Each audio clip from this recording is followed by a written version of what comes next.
This is CBC Nova Scotia News. The search for Jack and Lily.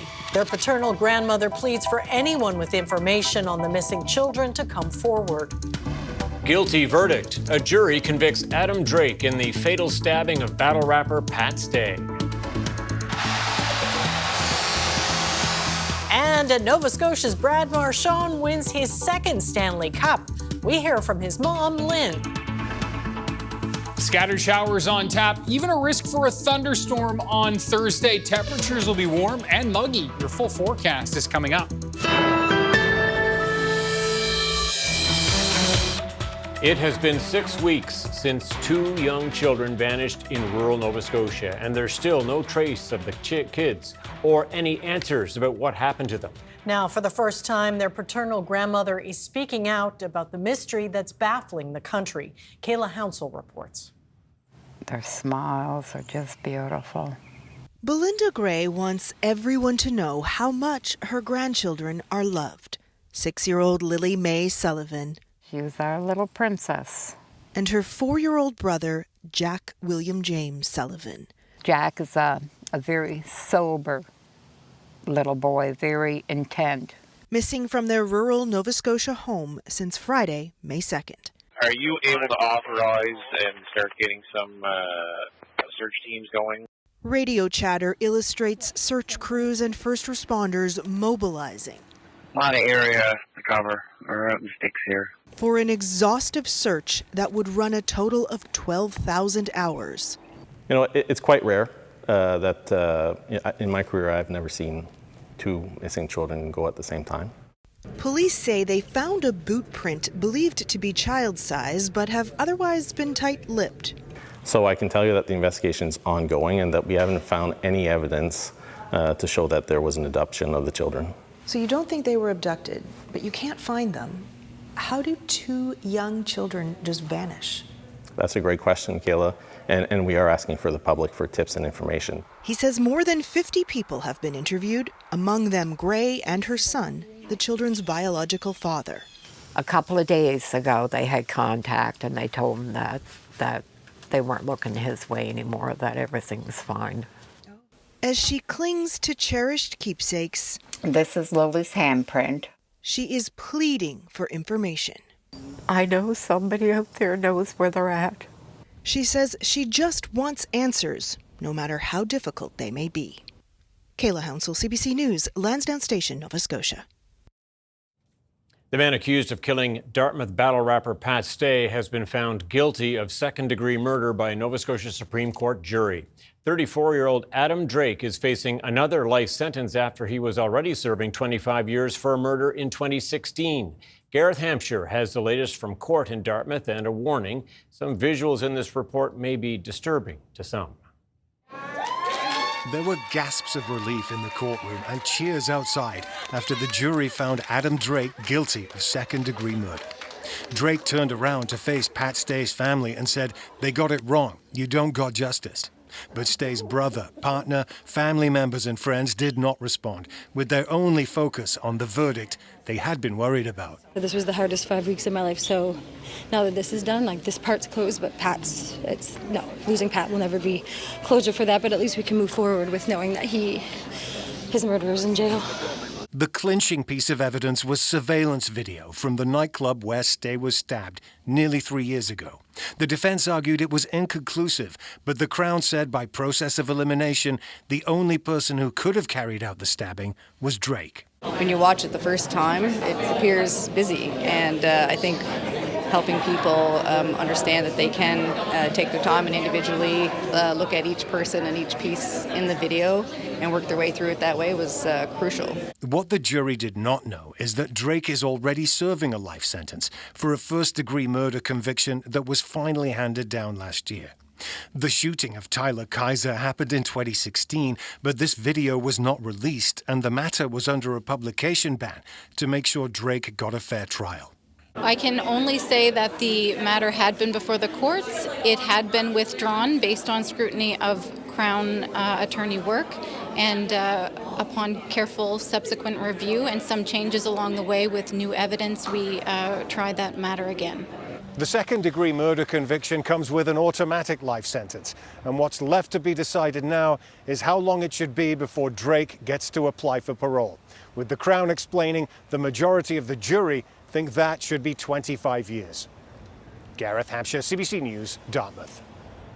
A woman who says she endured cruel and unusual punishment in a Nova Scotia prison has settled a lawsuit she filed against the federal government. Lisa Adams' lawyer Mike Dull has confirmed the settlement, but says he can't disclose any details. Adams filed a statement of claim in November of 2020 saying she was locked in a so-called dry cell for 16 days after correctional officers in Truro wrongly accused her of hiding drugs in her vagina. Dry cells have no toilet or running water and are used to determine if inmates have ingested contraband or hidden it inside a body cavity.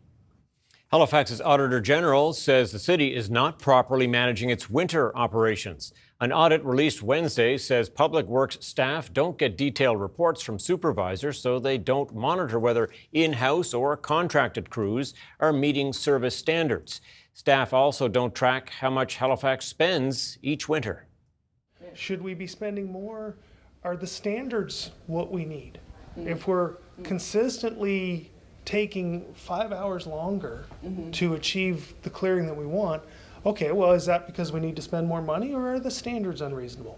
Right now, we don't have any information. Staff have accepted all 13 recommendations, and the Audit and Finance Committee asked for an action plan to come back in 3 months.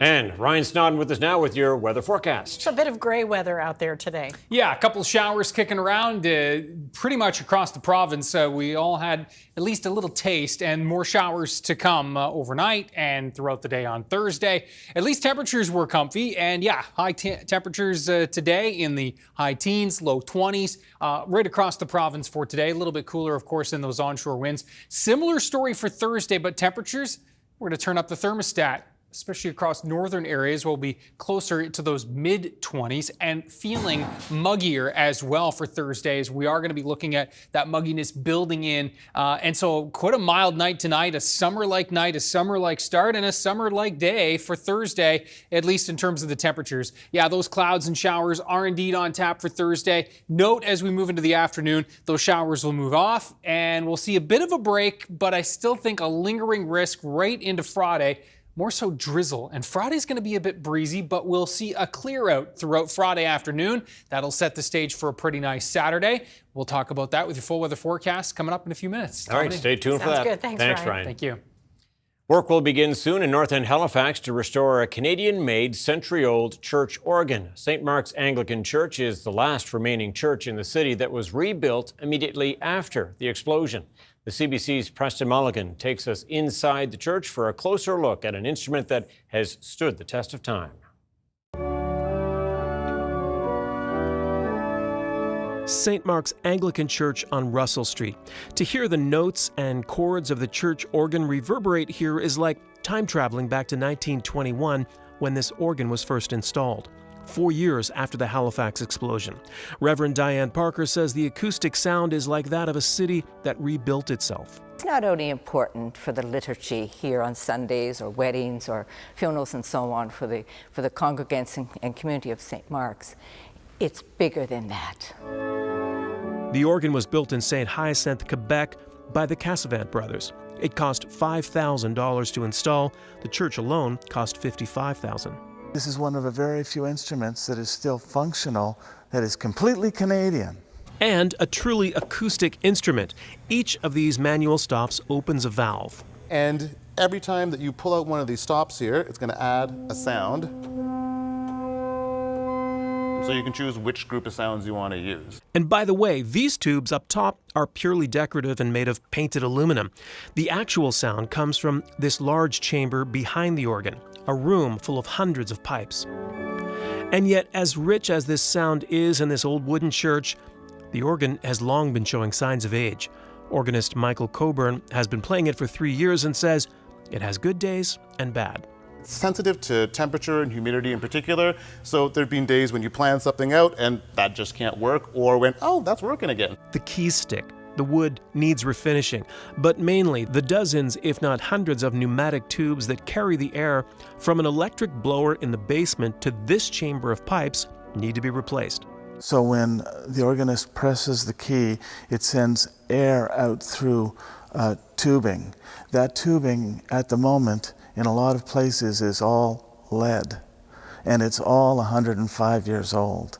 Now, after all these years, church leaders here have a choice to make. Replace this all-Canadian original with a smaller, modern $80,000 electric organ, or spend an extra $20,000 and save it. I had this gut kick from God. It can be done. Not without some fundraising. That work is already underway to try to help this piece of North End Halifax history live on. Preston Mulligan, CBC News, Halifax.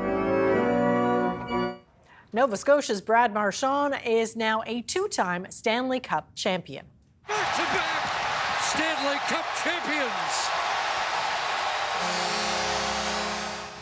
The Florida Panthers beat the Edmonton Oilers 5-1 in Game 6 last night to take the series. Marchand was one of the top goal scorers throughout the playoffs. This is Marchand's second Stanley Cup. The Hammonds Plains native previously went all the way with the Boston Bruins in 2011. He brought the cup back to Halifax that summer for a parade. And we're joined now by Brad Marchand's mom, Lynn. So first of all, congratulations. How are you feeling today? Thank you, Amy. We are pretty excited, still riding on a high from last night, and just really thrilled and really enjoying the moments now. I bet. So if you can, describe for me what it was like last night when your son became a two-time Stanley Cup champion. It was pretty emotional. We were surrounded by all of our family, our kids and grandchildren had all flown in from different parts of Canada and in Boston, and we were just Boston. We were just so thrilled to have everybody together to share that moment with Brad.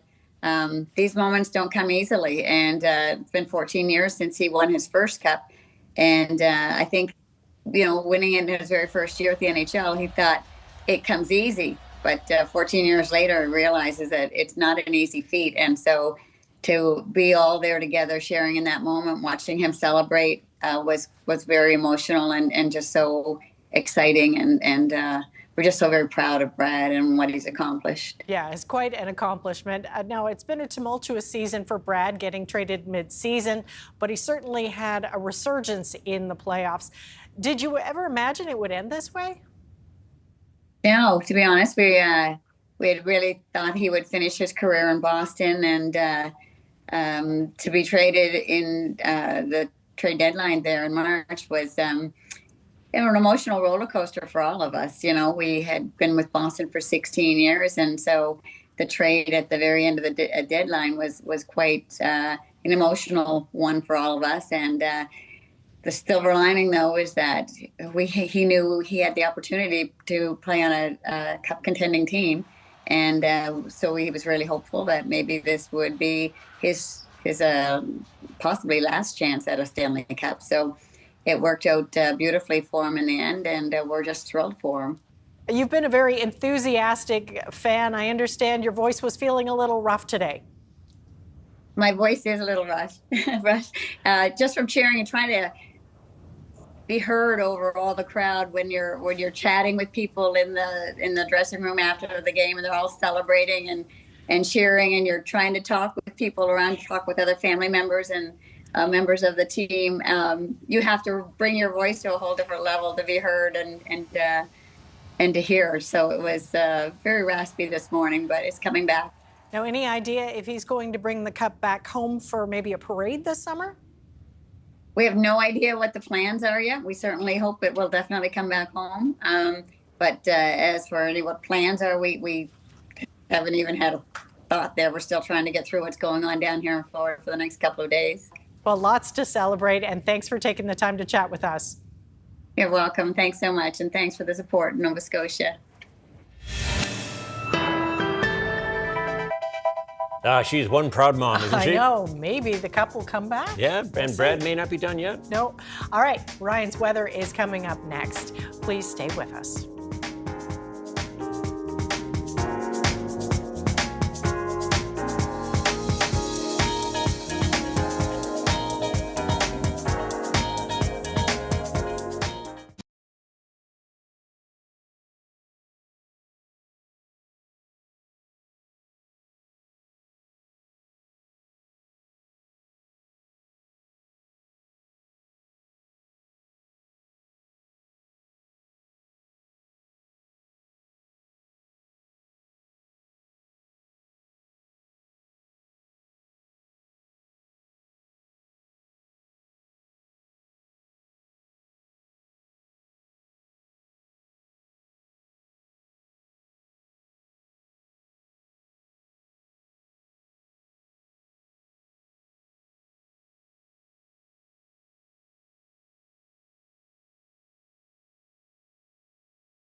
The weather update is brought to you by Tourisme Gaspésie. Plan your stay in Gaspésie at tourismegaspésie.com and enjoy extraordinary moments.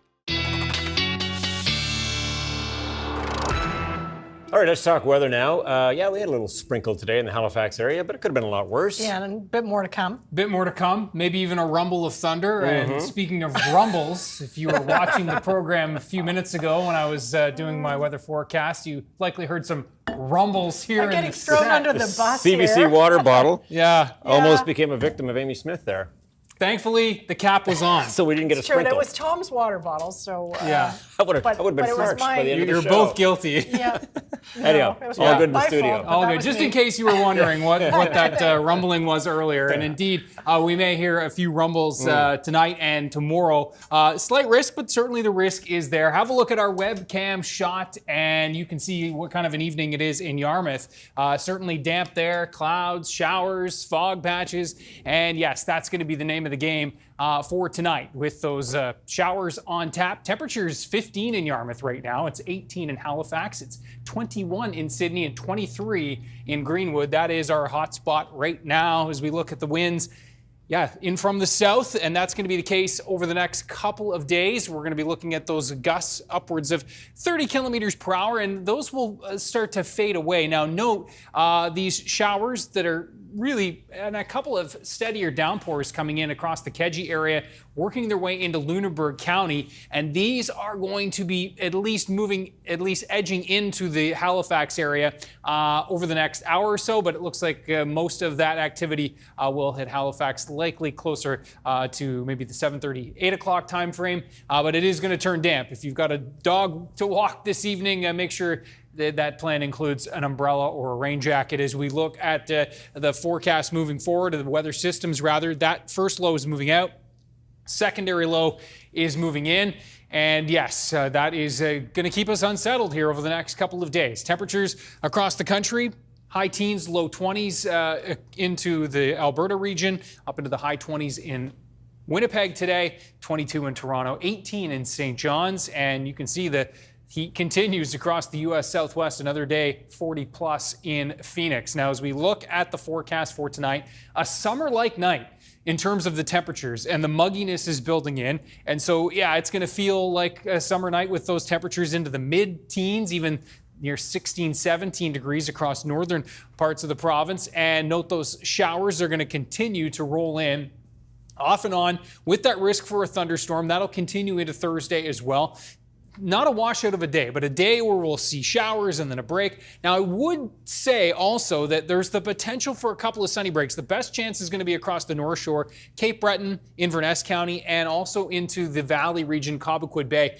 Could see some breaks of sun in here as well. And that is where we'll see our warmest temperatures as well. Onshore winds are going to keep temperatures cooler into the teens along the Atlantic coastline. We're going to be into the mid-20s across northern areas of the province and into the mid-20s through central areas, but we are looking at, again, cooler temps right along the coastline with those fog patches retreating back to the coast in the morning, then remaining there throughout the day. Temperatures mid-20s to the valley tomorrow, mid-teens along the Atlantic coastline, sandwiched in between for those inland areas. Now, as we look at the forecast into Thursday night and Friday, center of the low to the north, the first main push of moisture does move off into Newfoundland by Friday morning.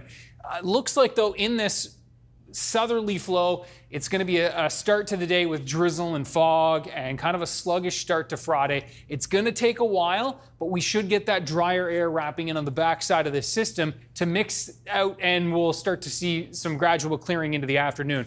Temperatures will be cooler in the onshore winds. Friday looks breezy, gusts 40 to 50. That'll have temperatures, though, warming quite nicely, 27 degrees, 28, maybe even across northern parts of the province. Saturday looking pretty good, area of high pressure in firm control. This is the system that is giving me all kinds of gray hair for Sunday. The speed of this system, the track's still a little uncertain, but right now it does look like it will push in maybe just to western areas, but Sunday, at least that system is in play. And so we're going to try and nail that down over the next 24 hours. Right now, it does look like Saturday's the pick of the week and a very summer-like week for next week. Tom and Amy. All right, that's sounding good. Thanks so much, Ryan. Thanks, Ryan.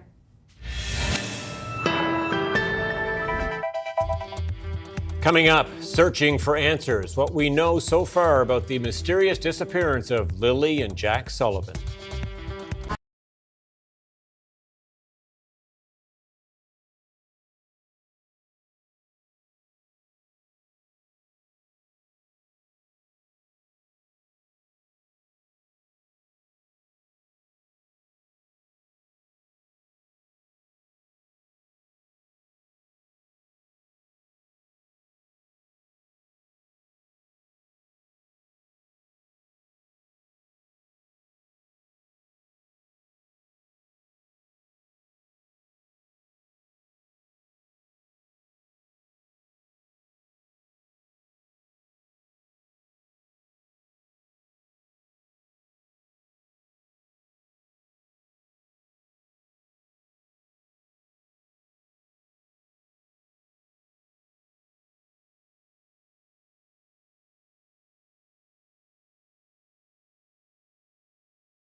Welcome back. As we mentioned earlier in the show, 6 weeks after 2 children vanished in Pictou County, there's still no trace, no answers, and police say no signs of abduction.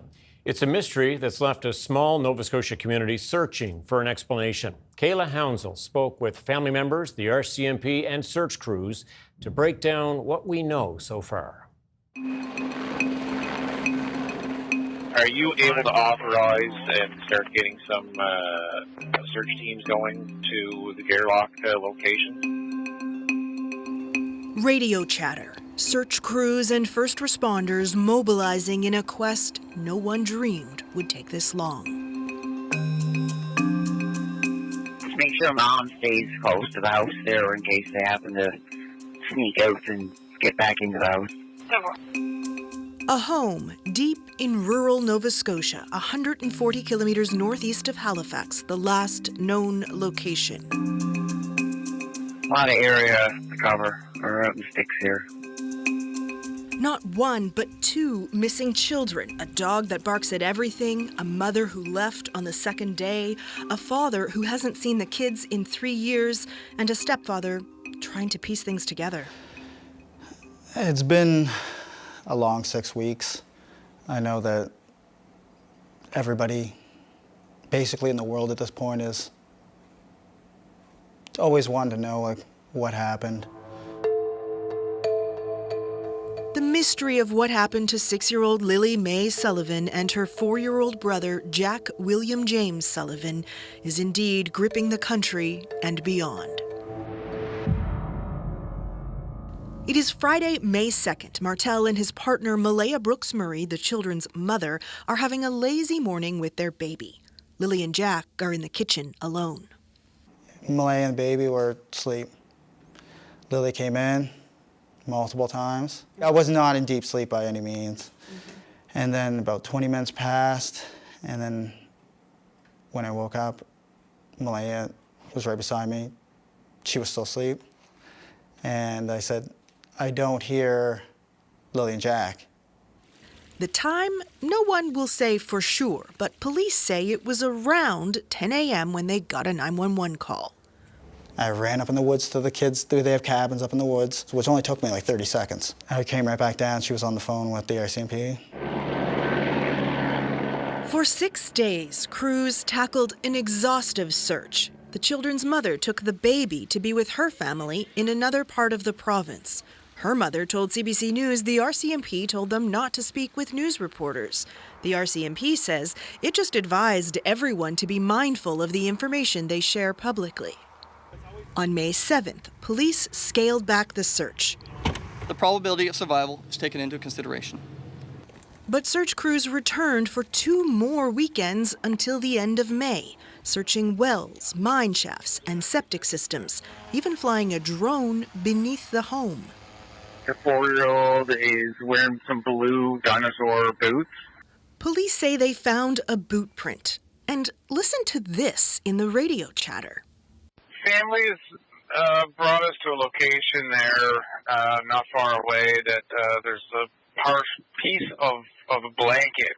Police won't say anything about a blanket, but Martel says a piece of Lily's blanket was found near the boot print. He says both children may have undiagnosed autism. For a lot of people, this story just sounds odd. Mm-hmm. Do you understand that? Yes, I do. And I see it every day online. He's keenly aware the public suspects him, says the police did too at the start. Of course. The stepfather was always a prime suspect right off the beginning. So he offered to take a polygraph test. I was extremely nervous. Especially with the first question they asked you, did you kill Lily and Jack? That was the first question they asked you? Yeah. Yeah. When did you find out the result of your test? Immediately right after. What did they say to you? You did a good job, you passed. Hi, Kayla. How you doing? The RCMP's Corporal Guillaume Tremblay is not an investigating officer, but he speaks for the force in Nova Scotia. You know, it's quite rare that in my career I've never seen 2 missing children go at the same time. Was anything found in any of these searches that was deemed to be of significance? Even if you can't tell me what it was, anything of significance? So I can tell you that the investigation is ongoing and that we haven't found any evidence to show that there was an abduction of the children. So you don't think they were abducted, but you can't find them. How do 2 young children just vanish? That's a great question, Kayla, and we are asking for the public for tips and information. He says the force has received close to 500 tips, some that have taken them elsewhere in the country. But the only confirmed sighting of Jack and Lily was the day before they disappeared in Nova Scotia. Martel says the children were seen on camera with the whole family. Still, police are asking for trail camera footage in the area dating back 5 days. They say they're trying to establish a timeline in the lead up to the disappearance. So when teams are tasked, they get a bearing. Crews have searched around 8.5 square kilometers. Coming up through all of this stuff. Amy Hansen has been the search manager for most of that. She's taking us into the woods to show us what her team has been dealing with. The vast majority of it was probably from Fiona. Downed trees from post-tropical storm Fiona 3 years ago. This is actually fairly mild compared to some of the areas. Over a total of 10 days, they searched for 12,000 hours. It's pretty much unheard of in this province. It's the biggest search I've been involved in. And she's been at this 22 years. Do you think those kids are in the woods? From everything I've seen, yes. Why can't you find them? They're small, they'd be hiding. They would have crawled underneath something probably when they got tired. They could have gone further than what we searched. There's all kinds of scenarios, unfortunately. And that's playing heavily on the mind of this woman, Lily and Jack's paternal grandmother. Their smiles are just beautiful. She hadn't seen the children in nearly 2 years, a relationship left complicated after her son, their biological father, chose to stay out of their lives. She says he has been questioned by police 3 times. A couple of days ago, they had contact and they told him that they weren't looking his way anymore, that everything was fine. She says she joined the search herself as soon as she heard Lily and Jack were missing. She doesn't believe the children are in the woods. There's no reason for any child to wander deep into the woods. There's just not. The brush is just too thick. It is way too thick. Way too thick. Tonight is about saying a prayer. She attended a vigil in Pictou County marking 1 month since the children went missing and says she feels the support of the community and beyond. Well, these are everybody's grandchildren. They're not just mine now. As she clings to cherished keepsakes. This is Lily's handprint. She is pleading for any information that could provide answers. There is nothing more pure and innocent than a 6 and a 4-year-old. And they deserve so much better than what they got.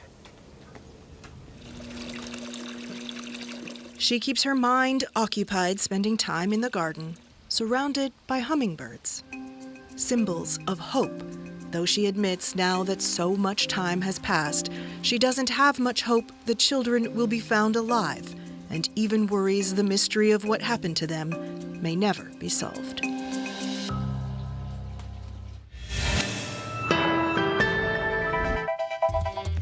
Coming up, Iran's supreme leader warns any U.S. military action would have serious, irreparable consequences. And police in Ontario say a $50 million drug bust could be linked to one of the FBI's most wanted fugitives.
Welcome back. For a sixth day now, Israel and Iran continued their air and missile attacks on each other. Iran's supreme leader is rejecting U.S. calls for surrender as Donald Trump says he's weighing his next move. The CBC's Chris Brown has more from Jerusalem.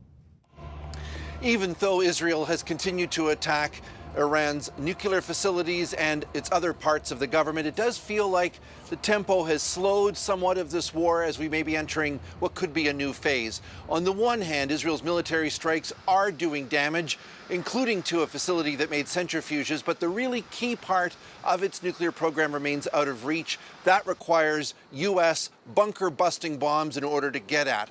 On the other hand, for Iran, it initially fired more than 100 ballistic missiles at Israel for the first few nights of this war, but the tempo has definitely slowed, as have the reports of damage. Iran could be running out of these missiles, could be unable to launch them, or maybe deliberately holding back in case it needs them if the U.S. starts attacking as well.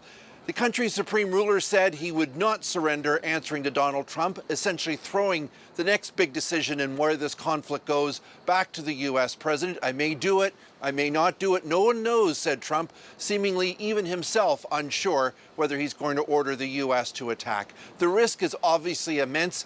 If the U.S. does attack and fails to destroy these underground facilities, Iran could respond asymmetrically, for example, by blocking shipping in the Gulf of Hormuz, and that would cause immense disruption to the global economy.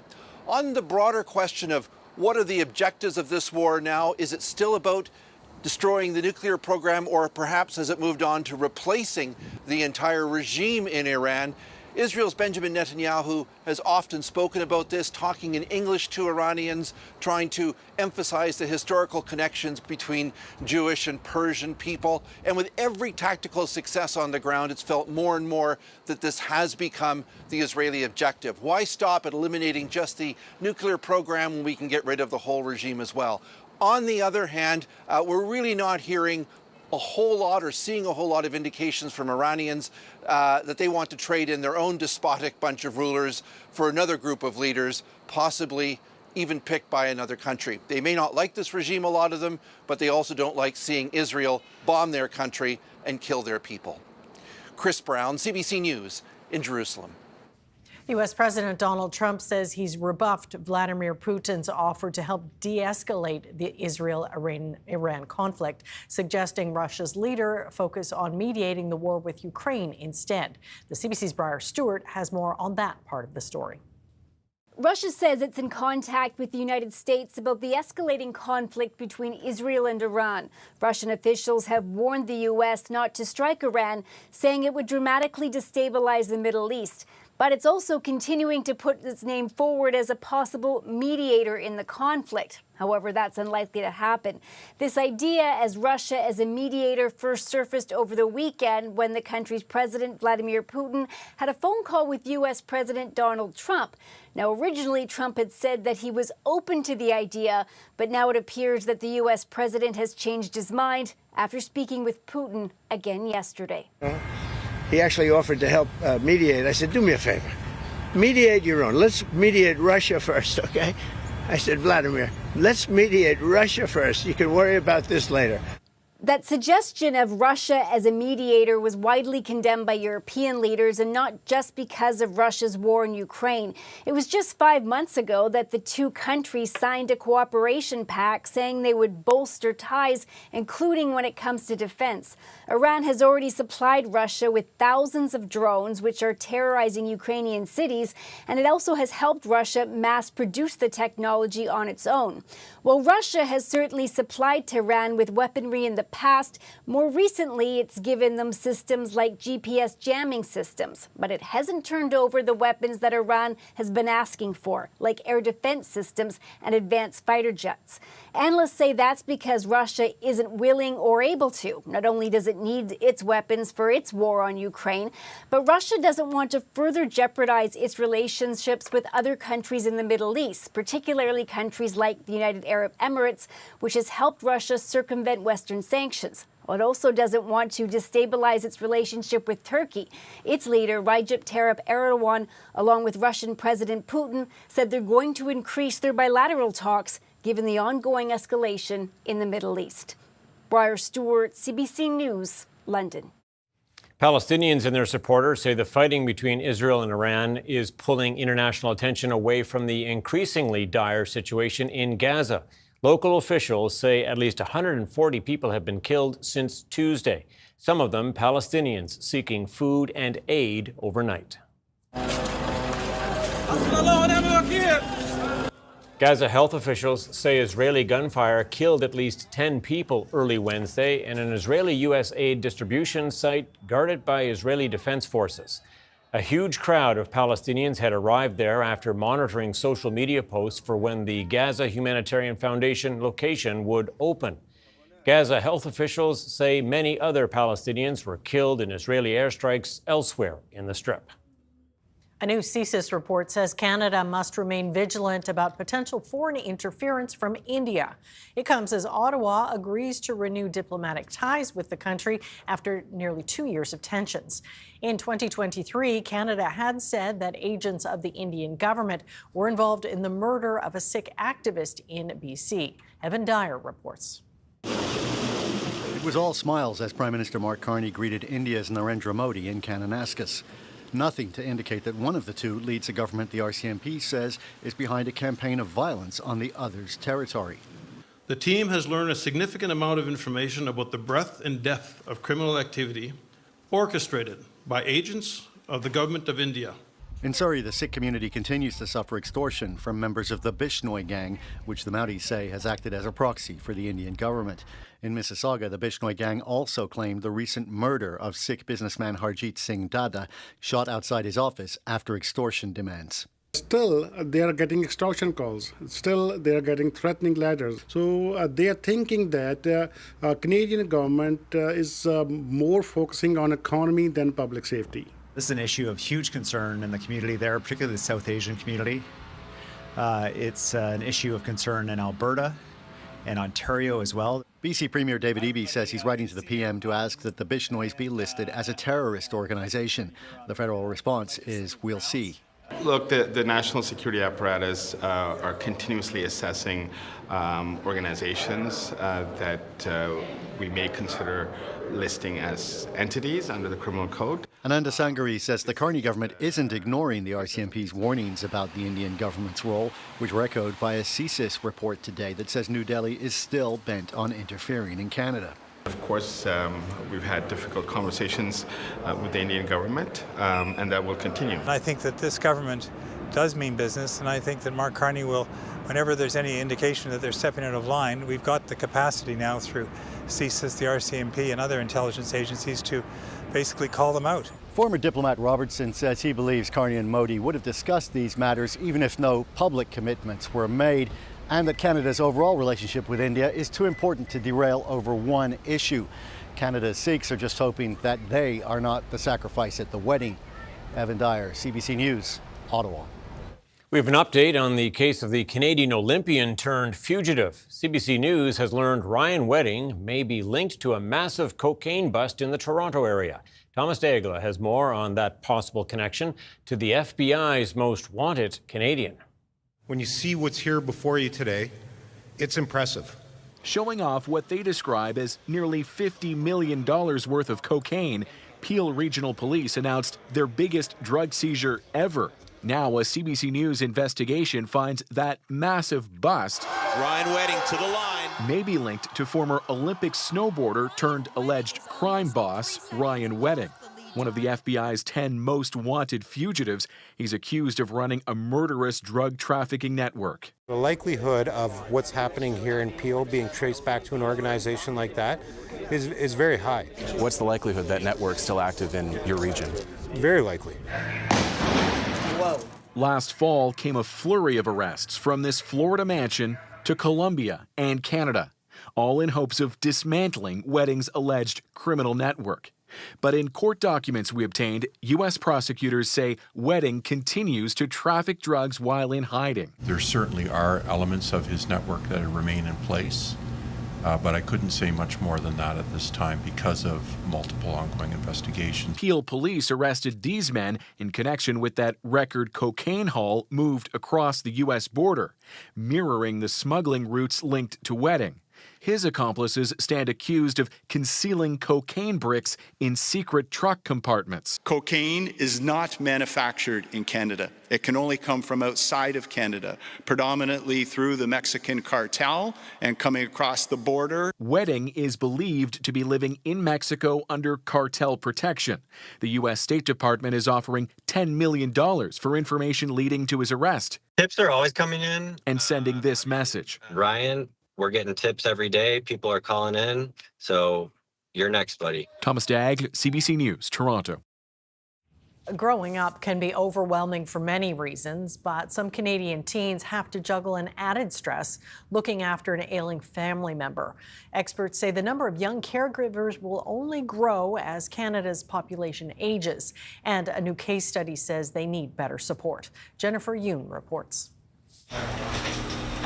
Najira Aman has been caring for her mom, who has ALS, since she was 7. Sometimes I would try to help her with the wheelchair, but it was a lot bigger than me. 1, 2, 3. Now 17 years old, Rahman says she's only just realizing her responsibilities aren't so ordinary. Like, oh yeah, this isn't like normal. I am doing things that are like a bit beyond what I should be doing. About 1.5 million people between the ages of 15 and 30 look after loved ones with long-term health problems. Studies suggest they're at higher risk of mental health challenges, social isolation, and falling behind in school. Caregivers might not even realize that they are caregivers until there starts to be detrimental effects to their mental health or their well-being. This 18-year-old has seen it firsthand, caring for his ailing grandfather. I felt both proud to be looking after someone that I really, really care about, but also I was feeling quite overwhelmed. The experience inspired him to co-author a recent case study in the journal Canadian Family Physician, urging family doctors to identify young caregivers and help them get support. But others say it's not just up to family doctors. And I've seen some young carers just kind of break down and cry. This internal medicine specialist treats complex and chronic diseases. She says seemingly simple tasks, doctors and nurses writing notes for school absences or talking through anxieties about prognosis, can really help. I think all healthcare providers can provide, can play a role and recognize and support young caregivers. She says Canada could also learn from the UK's approach. Young caregivers' rights are enshrined in the law there, and they're entitled to help like respite care. Jennifer Yoon, CBC News, Toronto. Canada's main stock index climbed higher today, while U.S. markets closed out the trading day mixed. Here's a look at the numbers as we head to commercial break.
The weather update is brought to you by Tourisme Gaspésie. Plan your stay in Gaspésie at tourismegaspésie.com and enjoy extraordinary moments. All right, we are very current and up to the moment with the weather here in this program, Yeah, and we just got an update. Our director looked out the window. So Frank's our weather helper today, right? It's raining. Yep. Yeah, you see all the wiper blades going, Yeah, didn't that's he? right. And yes, indeed, that wet weather rolling in across basically the southwest half of the province right now, and now pushing into the metro area. Definitely keep the umbrella handy for the dog walk this evening. Let's have a look at our viewer picture of the day. And you can see that this is a beautiful shot from Peggy's Cove and a different perspective than what we're normally looking at. From This the one- boat. Yeah, From the a sailboat. water, yeah. It's beautiful though, just the same. Yeah. So Brian with this beautiful shot of the clouds, and yes, a beautiful Peggy's Cove, and lots of folks there taking in the sights. Ryan's picks at cbc.ca. Peggy's going to be a little on the foggy side tomorrow. The entire Atlantic coastline will be foggy. We are going to be looking at the showers off and on throughout the day under cloudy skies. Could see a couple of sun breaks, so where temperatures will be warmest. The Valley, Cobequid Bay, the North Shore, and into northern Cape Breton as well, away from that very damp onshore flow. Muggy as well, feeling quite muggy for Thursday. Friday, we're looking at a breezy day. Winds are going to be from the southwest, gusting 40, even 50 kilometers per hour. Still very warm, though, especially away from those onshore winds. Again, temperatures cool along the Atlantic coastline, but we will see that gradual clear out throughout the day. There are those showers off and on, those blobs of green, they'll come, they'll go, risk for a rumble of thunder in there. Then for Friday, it is that clear out from west to east throughout the day, mainly throughout the afternoon and evening. And then we are again watching that area of high pressure that's going to be holding strong for Saturday, and it's that low over the Great Lakes that is going to be possibly rolling in here for Sunday. Still some uncertainty as to the timing and track of that one, but at least with a chance for showers into the Sunday forecast at this point. All right, Ryan, thanks for that. Well, Copenhagen wants to reward tourists for being environmentally conscious. Oh, and for picking up trash. Copenhagen rewards, for instance, visitors and locals who bike or take public transportation or pick up litter or eat vegetarian meal. And actually this year we also reward visitors who come or who arrive here by train or electric cars or stay more than 4 days here. Visitors to the Denmark capital can be seen here keeping the city's canals and harbor clean. In exchange, they get to enjoy free boat rides, bike rentals, and even meals. Other rewards include lower entry fees to attractions, guided tours, and even yoga sessions. Organizers say the tourism initiative is based on last year's successful pilot project. Let's go pick up some garbage. Let's go. Exactly. That's it for us tonight. Thanks for watching. We'll see you next time. Good night. Good night.